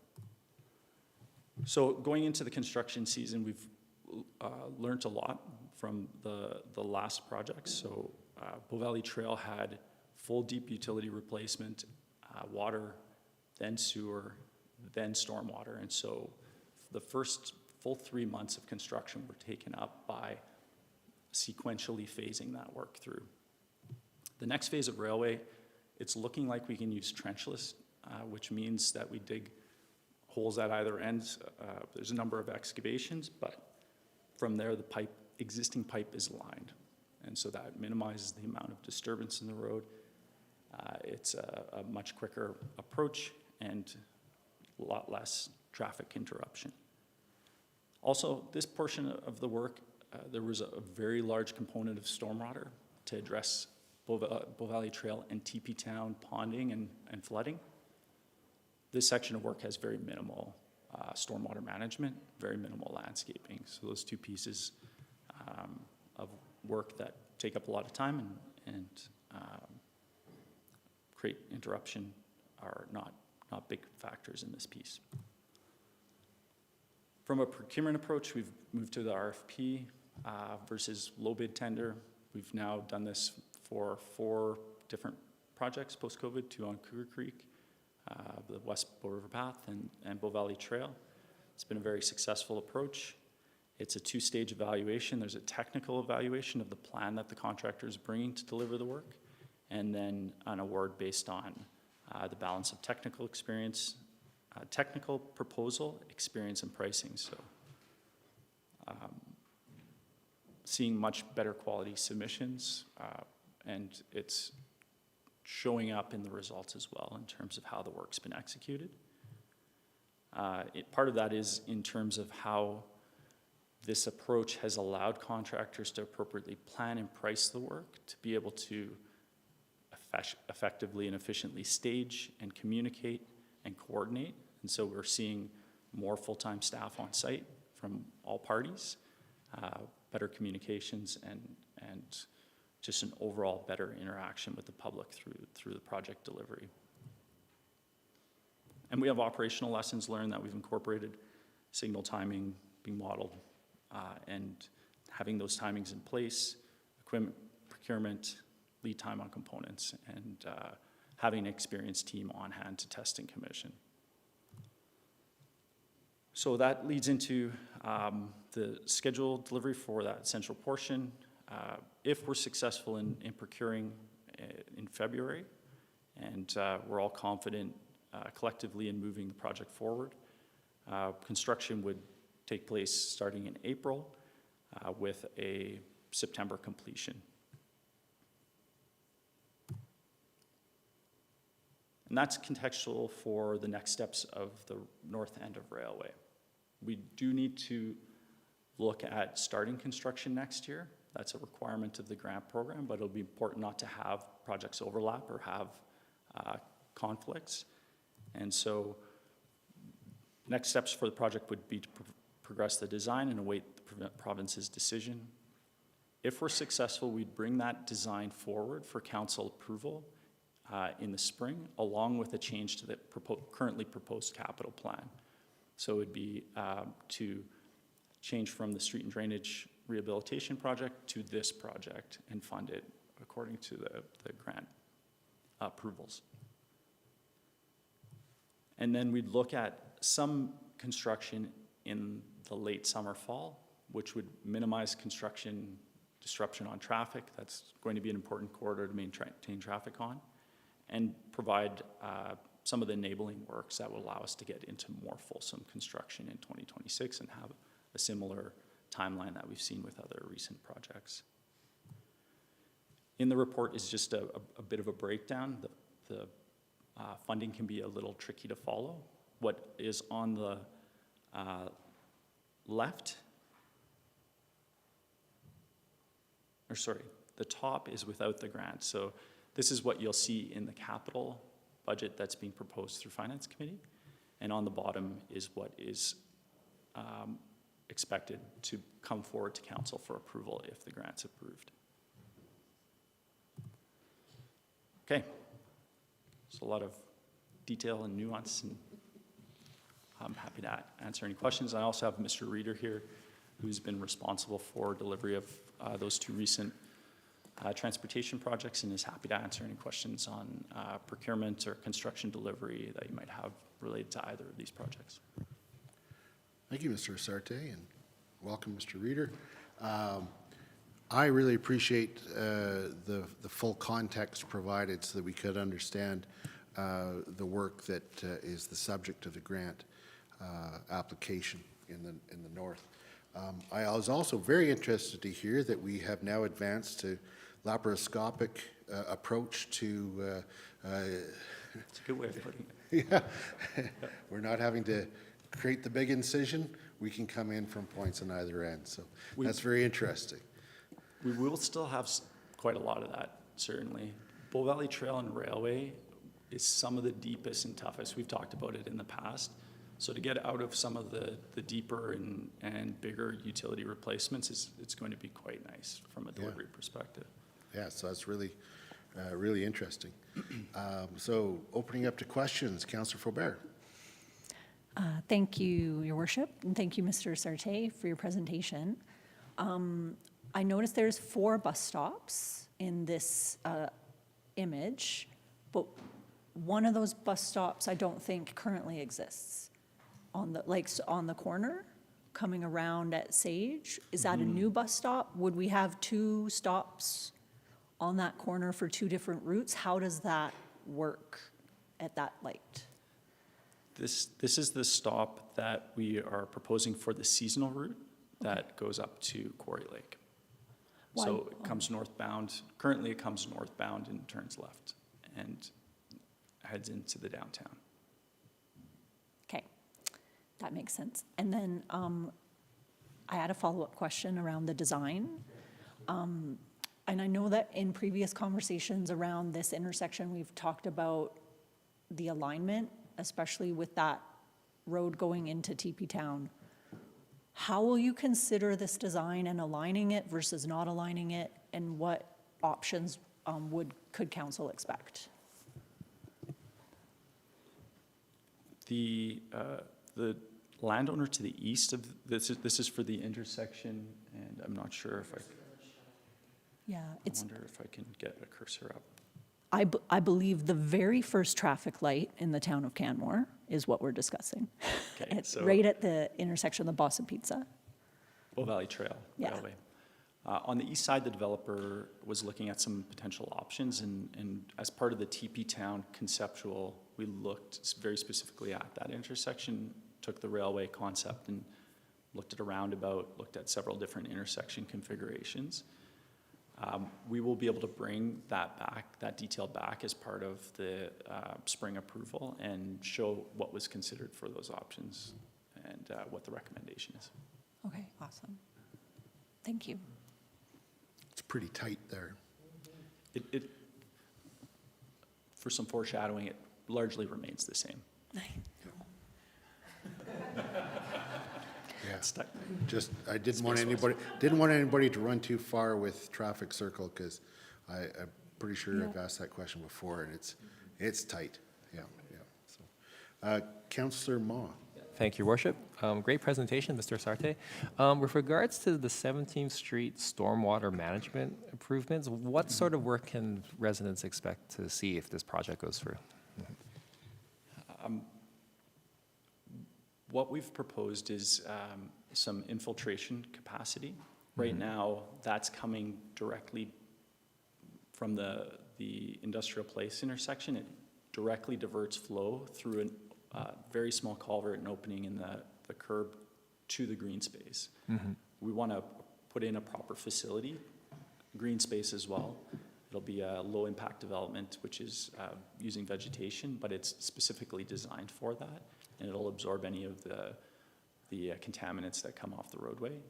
And then we get a big lake over at Oh, you need a life preserver at that bus stop. at the high school, and that really is just, the infrastructure's become plugged. It's very hard to get, to maintain it to a point where it infiltrates again. Right. So we'd be replacing those dry walls and putting in similar low-impact development infiltration areas around the intersection for overflow. Okay, great, thank you. Thank you. Any other questions? Seeing none, thank you very much, Mr. Sarte. So I'm first going to move the council approve an application to the Local Growth and Sustainability Grant Program for 17th Street and Railway Avenue transportation improvements. And in speaking in favor of this motion, I would like to express appreciation for the quick response of administration to this opportunity. It was only announced, the details were only announced, I mean, really, it's not months ago, it's a matter of weeks ago. And in order to get this submitted on time, which was earlier this week, that work was done, and it does require council resolution, so that's why we're here today. But I really appreciate that that work was done, otherwise we would have missed the opportunity. Would anybody else like to speak to the motion? Seeing none, I'll call the question. All those in favor? Carried unanimously. I'll now move that council approve a new capital project, 17th Street and Railway Avenue Transportation Improvements Design for $200,000 to be funded from the Asset Replacement Rehabilitation Reserve. Would anybody like to speak to the motion? Seeing none, I'll call the question. All those in favor? Carried unanimously. Thank you. Let's move to item 8.6, Rocky Mountain Heritage Foundation Co-Ownership Agreement.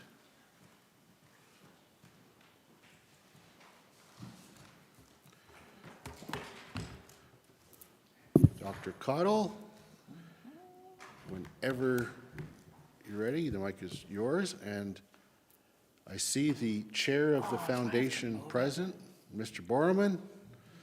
Welcome. How do I?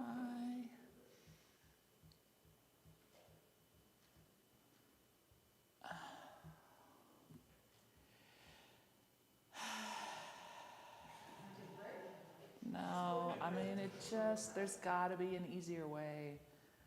How, somebody, anybody? I already did. But I'll try it again.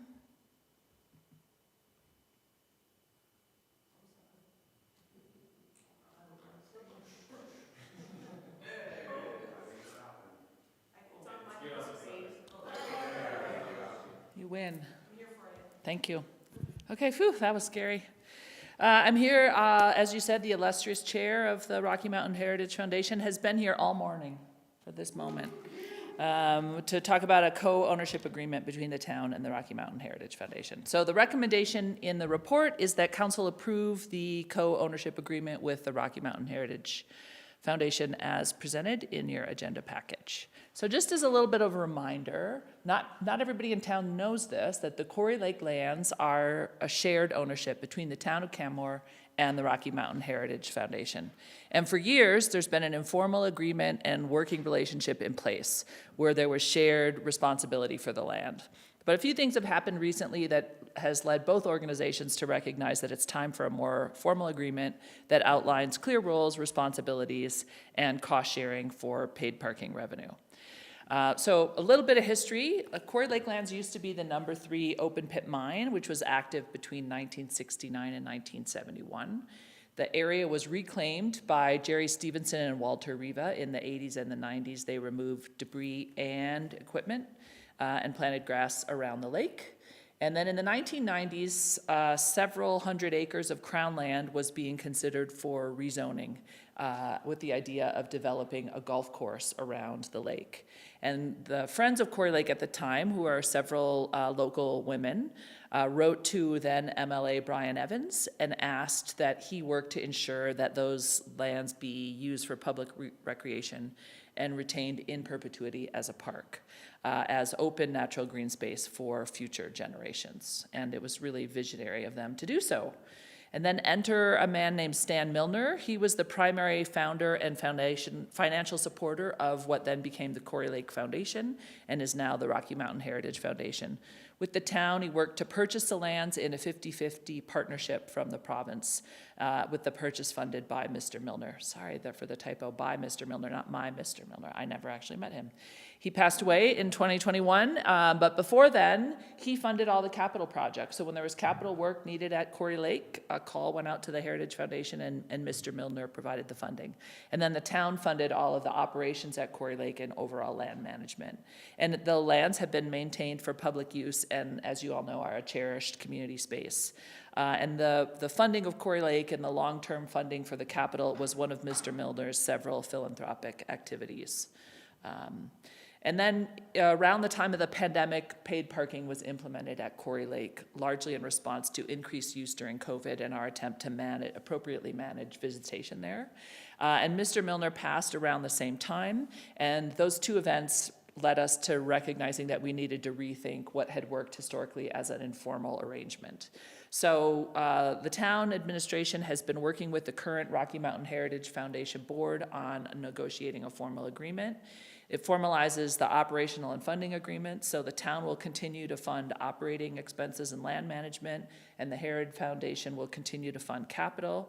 It just clarifies roles and responsibilities for the agreement so that there's clarity of when the Heritage Foundation needs to be notified of things that are happening and when they have a say in the decision-making and need to give permission.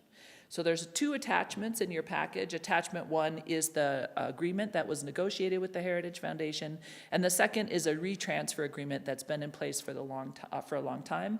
And this was originally put in place with Mr. Milner when the lands were purchased to ensure that if the Heritage Foundation should no longer be functioning, that the land, ownership of the land will fully transfer over to the town of Canmore. And that agreement has been and is in place. I just wanted to make you aware of that. So your approval of that is not needed. It's just there for awareness. So the model is set up for profit sharing. Because the Heritage Foundation is 50% owner, it's reasonable that they would get 50% of the profits from paid parking.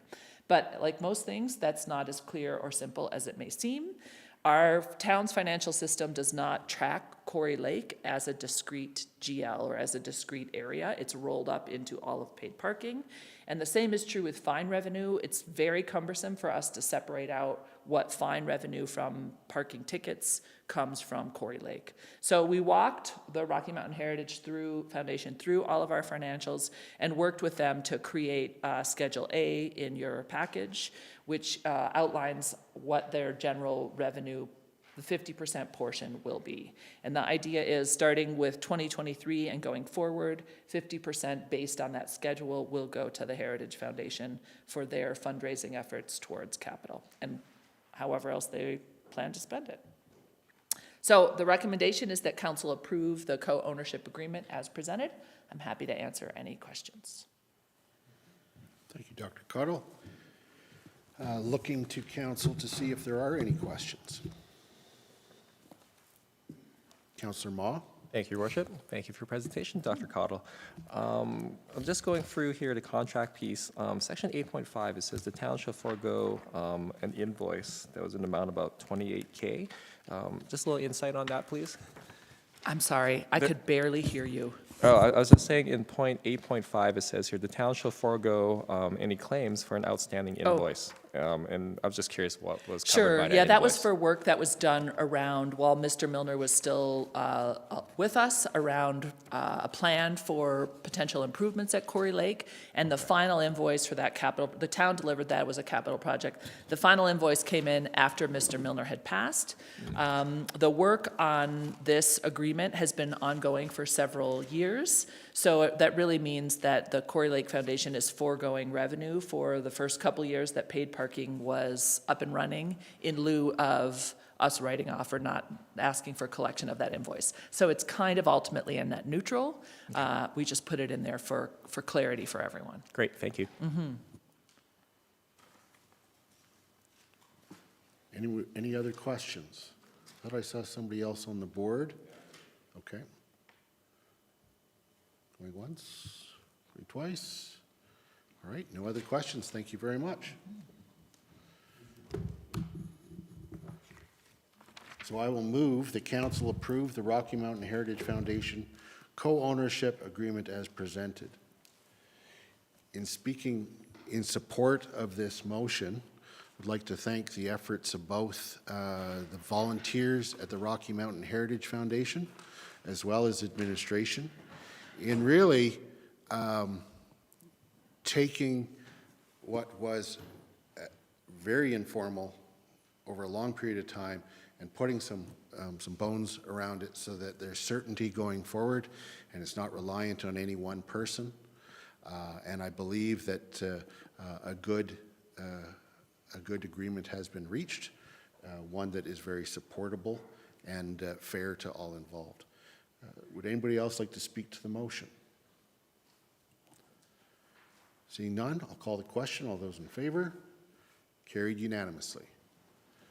Okay, and then we're just going to move on to item H7.